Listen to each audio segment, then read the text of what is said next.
Siendo nula. Está Jorge Elbón con nosotros para analizar también la causa y principalmente lo que ha expuesto la vicepresidenta en estos momentos con un desenlace. ¿Habrá un desenlace en relación puntualmente a la acusación en contra de Cristina Fernández de Kirchner? Gracias por venir. No, por favor. No, yo creo que el desenlace tenía que ser similar al que sucedió en relación a la causa AMIA original, en la cual el juez de la causa, Galeano, y los fiscales Mühlen y Barbaquia terminaron en el banquillo de los acusados, que es donde tienen que terminar seguramente Borinsky, Hornos, Bonadío obviamente no, porque ya no está, y todos aquellos de alguna manera que fueron cómplices conjuntamente con los dirigentes de la DAIA en el armado de una causa destinada a perseguir, básicamente, como bien decía recién Cristina Fernández de Kirchner, un proyecto político y a ella como su referente. Lo que quisieron hacer claramente es destruir, en todo caso, ese proyecto político que estaba en ciernes en 2014-2015. Me parece importante empezar por ese principio donde también Cristina Fernández de Kirchner expone y cuenta el papel activo que tuvo en contra de Galeano, en contra de cómo se estaba llevando adelante la investigación. ¿Qué fue en ese momento de lo que ella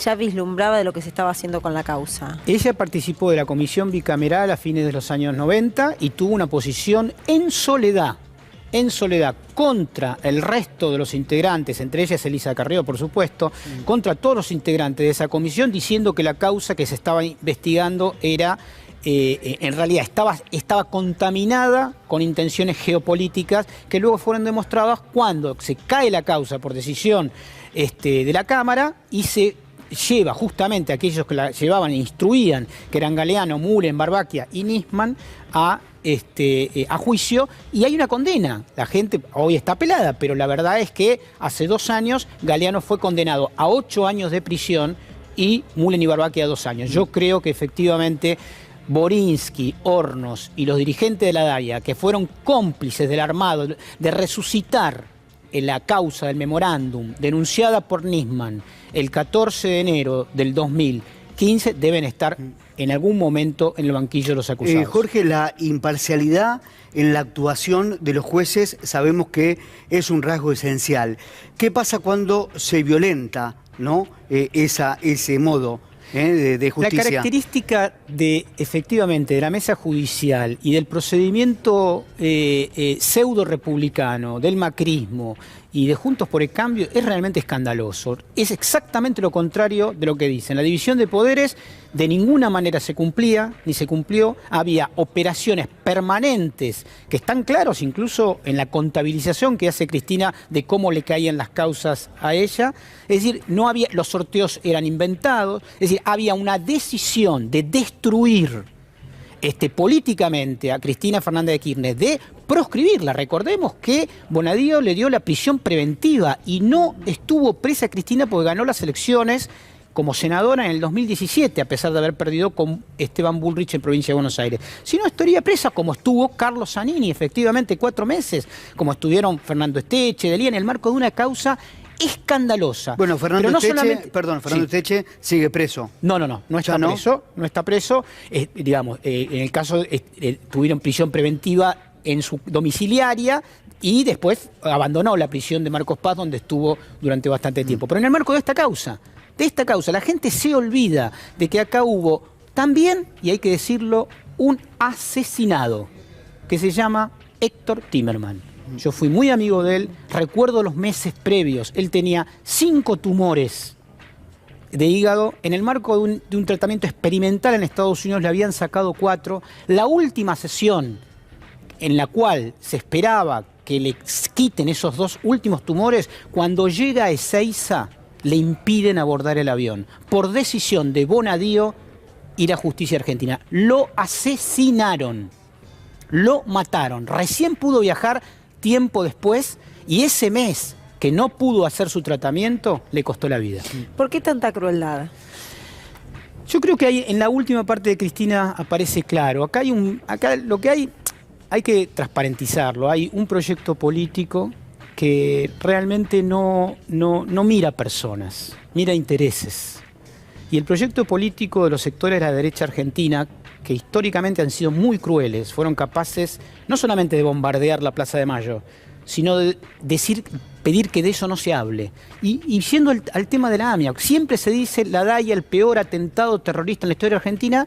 Parece que los 500 muertos y heridos de la Plaza de Mayo no existieron, ¿no? Hay una necesidad, no solamente del crimen, que está presente, por supuesto, en el genocidio de los 70, es un proyecto político. El proyecto político es una articulación con los sectores financieros internacionales que hacen que se les pague esos 10.000 millones de dólares en abril del 2016, apenas asume Mauricio Macri, para esa lluvia de inversiones que efectivamente nunca llegó. Son proyectos políticos, pero el proyecto político de la derecha en nuestro país desde hace 2 siglos es capaz de fusilar a Dorrego, es capaz de matar a Héctor Timerman, es capaz de perseguir a la hija de Cristina Fernández de Kirchner, es capaz sin duda de encarcelar a cualquiera que pretenda desarrollar en nuestro país un proyecto de autonomía, de soberanía, de integración regional. Miremos lo que pasa con Bolivia, lo que ha hecho el macrismo, apoyando no solamente el golpe previo, sino posteriormente mandando armas para reprimir, pertrechos para reprimir. Es un nivel de escándalo terrible. Lo hablábamos con Luciana hace unos días tratando temas de justicia. ¿Cómo se recupera la palabra de los jueces? Pero me refiero a sus sentencias, ¿no? Que sean creíbles y no sospechadas por la sociedad. Ajustándose a derecho. Hay reglas del juego que hay que respetar. Si yo tengo algún vínculo con una causa como juez, yo me tengo que excusar. Si yo voy a ver a un interesado, en este caso a jugar al tenis con el presidente, que tiene un interés en esta causa, que es poner presa a Cristina, al otro día me tengo que excusar. Pero está en cualquier disposición de sentido común. Bueno, lo que hay que hacer es atenerse a derecho. Y quienes han utilizado la división de poderes y la lógica pseudo-republicana son los más responsables de violar las leyes. Aquellos. Pensemos simplemente en los últimos 4 años, cuando cualquiera de los acusados se los llamó a declarar o se les impuso prisión, fueron a prisión. Mirá lo que pasa con Pepín. Esa es la diferencia enorme. Uno se atiene a derecho y otros se fugan. Pero es la lógica del comportamiento de alguien que manda pertrechos para reprimir a un golpe militar y después dice yo no fui. Es la misma lógica, y yo creo que acá, y con esta exposición, creo que va a quedar en la historia, insisto, de nuestro país. No llegamos a verla toda, pero digo, la parte que escuchamos y vimos, hizo un resumen no solamente conceptual de las falencias profundas de la justicia en la Argentina, sino puso blanco y negro sobre el gran debate que existe en la sociedad argentina y que no se lo enuncia en profundidad. Acá hay 2 proyectos políticos, uno que quiere ser pensado desde la Argentina para el mundo y otro que está siendo pensado en otros países y que tiene actores locales que son títeres de esos intereses. Quiero volver a ese inicio de la declaración de Cristina Fernández de Kirchner que tiene que ver con la causa, donde ella hace un análisis de lo desopilante que aparece siendo juzgada cuando uno habla de complicidad o de responsabilidad secundaria, donde tiene un interés directo, aquellas personas que pueden tapar algo, ¿no? Encubrimiento. Que pueden encubrir, no sé la palabra, que pueden encubrir, que es el nombre, de hecho. Y ella explicaba cómo es tan desopilante que nadie que no solamente en ese momento tenía una vida totalmente alejada a lo que había ocurrido, puede llegar a querer encubrir algo. No, sí, la realidad es que si uno lo mira con objetividad y realmente, simplemente con una especie de racionalidad básica, se da cuenta que esta causa, como bien lo dispuso en su primer momento, no solamente Rafecas, porque la causa primero la recibe Servini de Cubría, después Lijo la ve y considera, le dice a Nisman que no hay delito. No hay delito probado. ¿Por qué no hay delito? Porque los únicos que pueden levantar las alertas rojas son 2 actores. Uno, el juez de la causa, en aquel momento Canicova Corral, que el día que Nisman hace la presentación, Canicova le dice que Nisman es un mamarracho, el mismo día. El otro que podía levantar las alertas rojas es Interpol, cuyo jefe que además era un exdirector del FBI, no era un actor acá de reparto. Es decir, Ronald Noble era el otro que podía levantar la... ¿Qué dice el viernes 15 de enero del 2015, tapa de un diario, de un matutino? Nisman es un mentiroso. Ese día Nisman mira esa tapa de ese diario y a la hora llama a un custodio de abajo y le pide un arma. El custodio sube y le dice que no le puede dar un arma. Llama por teléfono a otra persona que se llama, un ex comisario que se llama Bogolyuk. No sé si le suena. Hoy está preso en la causa de D'Alessio por extorsión y espionaje. Le dice Bogolyuk que estoy en Mar del Plata, no te puedo alcanzar un arma. El tercero, que es Lagomarsino, comete el error de su vida de ir a su casa y traerle un arma. El sábado. El domingo en la mañana, Nisman se pega un tiro. ¿Por qué se pega un tiro? Porque vio que todas las cosas que decía con respecto a las alertas rojas, que era el punto central de su acusación, era una falacia. Bueno, lo decía hoy Cristina, ¿no, Jorge? El memorándum con Irán nunca entró en vigencia. Pero como sociólogo te pregunto la función de los medios hegemónicos de comunicación. Lo vimos en la región, en Brasil, cómo han actuado, y han actuado en la Argentina sobre este caso también. No, la construcción del sentido común es una batalla que se da de distintas formas, y obviamente que los medios, lo que nosotros en el Cohete de la Luna llamamos la trifecta mediática, tiene un rol clave, ¿no? De construir al servicio de intereses corporativos que son funcionales a estos de la derecha argentina.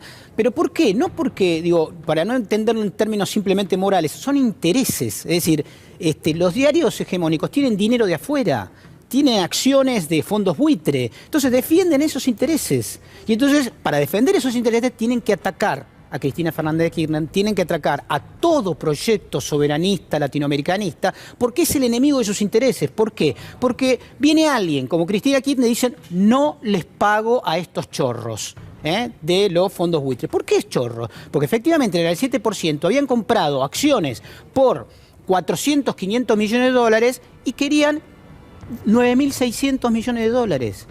Y hay algo que dijo Cristina que es clave para entenderlo. No solamente no les pagó y tuvo la dignidad de resistir, o la extorsionaron, le inventaron causas de su hijo, etcétera, etcétera. No solamente no les pagó, sino que además de no pagarle, hizo una ley en las Naciones Unidas, a la cual hacía referencia con Timerman y Axel, para legitimar el mecanismo de negociación con todos los fondos buitre, y lo ganó. Y se votó por el 90% y sin embargo vino el macrismo, ganó las elecciones y las ganó para eso. Las ganó para eso. No es verdad que creían que iban a venir lluvia. Lo que es que pagan 10.000 millones y por abajo de la mesa reciban 300. ¿No? Los brotes verdes que nunca llegaron. Sí, llegaron seguramente a los empresarios que formaron parte del mejor equipo de los últimos 50 años del macrismo. Claro. De espionaje ilegal, de fábrica. Sí, yo creo que ese tema es clave para entender cómo funcionan los intereses cuando no tienen humanidad, ¿no? La realidad es que recuerdo los últimos días que yo iba a visitarlo a la casa donde estaba detenido Héctor, y él me decía, tengo miedo de no poder llegar a defenderme, que estaba siendo violado en su honradez, el haber sido acusado de tamaña barbaridad, el hecho de acusar a Héctor de encubrimiento, ¿no? Jorge, hoy su hermano dijo a la mañana de ese 5N, cuando le dictaron la prisión, le declararon la muerte. Efectivamente. Y así lo sintió él, y lo recordamos todos con Javier, obviamente, que lo lastimaron muchísimo en un momento de debilidad biológica donde eso te lastima el doble, ¿no? Vamos a escuchar un fragmento de Cristina Fernández de Kirchner. Jorge, ¿cuánto influyó esta causa armada para que el Frente para la Victoria perdiera las elecciones en el año 2015? En realidad fue una operación conjunta de la trifecta mediática, de un sector importante de la justicia federal, conjuntamente con servicios de inteligencia y con embajadas extranjeras. Esos 4 pilares armaron desde el año 2014-2015, una operación para que no haya continuidad del proyecto nacional y popular, y obviamente para pagarle los fondos buitre.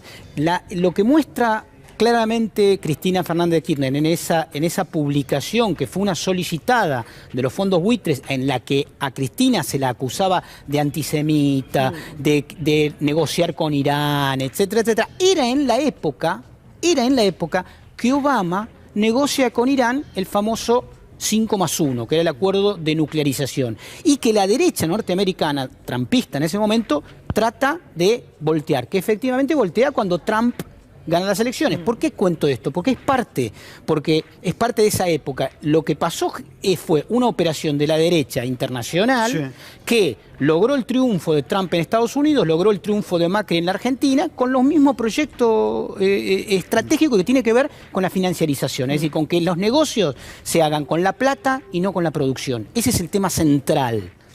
Si los negocios se hacen con la producción, vos necesitas trabajadores y generas mercado interno. Si se hace con la bicicleta financiera, no necesitas a nadie. Haces plata sin trabajar. Excluís a casi todos. Excluís a casi todos, efectivamente. Está nuevamente en contacto Leopoldo Moró. Jorge, me meto en un tema que recién lo mencionabas, sobre Alberto Nisman. Quisiera conversar por unos minutos sobre ese informe de Gendarmería que señala que a Nisman lo mataron. Parte del encubrimiento, en este caso, producido por la ex ministra de Seguridad, Patricia Bullrich, que contradice nada más ni nada menos que a los peritos de la Corte Suprema de la Nación, que in situ, con el cadáver frente a ellos, se expidieron diciendo que no había ninguna evidencia de que existiera una persona dentro de ese baño que estaba trabado por la cabeza del cadáver. Cuestión, es parte de este mismo fenómeno. Es decir, lo que ha habido acá es una complicidad, una asociación ilícita entre empresas pseudoperiodísticas, agencias de propaganda, fracciones del Poder Judicial, la DAIA como una representación de la derecha de la colectividad judía. Quiero hacer un énfasis ahí chiquito en lo que decía Leopoldo Mora. Efectivamente, está el llamamiento argentino judío, que es otra versión de una comunidad muy plural y que lamentablemente la DAIA y la AMIA quieren hacerle creer a la sociedad que todos los argentinos judíos son de derecha. Y no es verdad. No es verdad ni hoy ni lo fue en la historia de la Argentina desde Dorrego hasta los 1800 argentinos judíos desaparecidos durante el genocidio. Digamos. En principio eso. Entonces, en ese sentido lo que ha hecho Patricia Bullrich es ser parte de este entramado en el cual está el memorándum, la supuesta y absolutamente inexistente asesinato de Nisman, como parte de un paquete de persecución política destinado a imponer intereses corporativos. Bueno, recuerdo las marchas de la derecha a Plaza de Mayo con carteles que decían la foto de Cristina asesina, ¿no? Pero claro, han construido un acontecimiento, y lo más triste de todo esto es que hay sectores muy ingenuos que caen. Esto también hay que decirlo. Que mucha gente que se le lava la cabeza muy fácilmente, que escucha diariamente, sistemáticamente, que Cristina es esto, que Cristina es aquello, que se la cree. Entonces, lo que hay que hacer es tener un pensamiento crítico. Un pensamiento crítico y ver las evidencias, los hechos. Frente a estas causas, no hay hechos, hay invenciones. El memorándum se aprobó para tratar de llevar a cabo el juicio. Porque no se podía llevar a cabo el juicio si no hay indagatorios en nuestro procedimiento penal. ¿Y qué se quería hacer? Que vaya el juez y Nisman a territorio argentino en Irán, a la embajada, y en todo caso que vengan los acusados y se nieguen a hablar. Si eso pasaba, se hacía el juicio oral. Parece que había mucha gente, y hay todavía mucha gente interesada en que no se haga el juicio oral, que no se sepa qué pasó. ¿Qué están escondiendo? Yo tengo algunas sospechas, digamos, En principio, digo... Ahora no las dice las sospechas, Okay. Un minuto, Jorge. Sí, Lo decía al comienzo, habló el hermano de Timerman y decía, hablaba y recordaba, mejor dicho, la indagatoria con Claudio Bonadío, que fue inhumana. Después de esa indagatoria se fue a internar a terapia intensiva. Sí, la perversión, la crueldad, la hazaña, el hostigamiento, la persecución que han sufrido muchos y Héctor Timerman pagó con su vida, creo que tiene que ser un mojón para repensar la justicia de nuestro país. Cuando tenemos a una fracción del Poder Judicial enquistado en Comodoro Pi, encargado básicamente de prevaricar, es decir, de perseguir a sabiendas de inocencia de aquel al que se está persiguiendo, estamos en un problema. La verdad, realmente esos que hablan de la República y se llenan la boca de la República, contaminar de esa manera el Poder Judicial cooptando operadores judiciales, jueces, camaristas federales de casación para perseguir, para aniquilar políticamente, para proscribir la posibilidad de una continuidad de un proyecto político, y es muy difícil. Obviamente que no hay olvido. Lo único que espero que además, como nos enseñaron, insisto, las madres, las abuelas, incluso los hijos, que haya justicia. Y justicia es que esta gente que ha participado de una manera tan vil en un proyecto de persecución e incluso de asesinato de Héctor, estén sentados, tengan el derecho que decía Graciana de ser, un derecho justo de poder defenderse, pero que den cuentas ante la sociedad de haber engañado y utilizado un poder del Estado simplemente para instaurar un proyecto político al servicio de los sectores más privilegiados. Vamos a seguir escuchando, ahora está alegando Andrés Larroque, el Cuervo Larroque actual. Está Jorge Elbaum aquí también para hacer una última reflexión. Me gustaría que puntualizaras en lo que mencionabas en el momento que te preguntó Adrián, de por qué el atentado de la AMIA. No, digamos, además de sospechas, hay datos concretos. La realidad objetiva es que Argentina, en el marco del menemismo, se sumó en el marco de lo que se llamó en aquel momento relaciones carnales a un seguidismo de Estados Unidos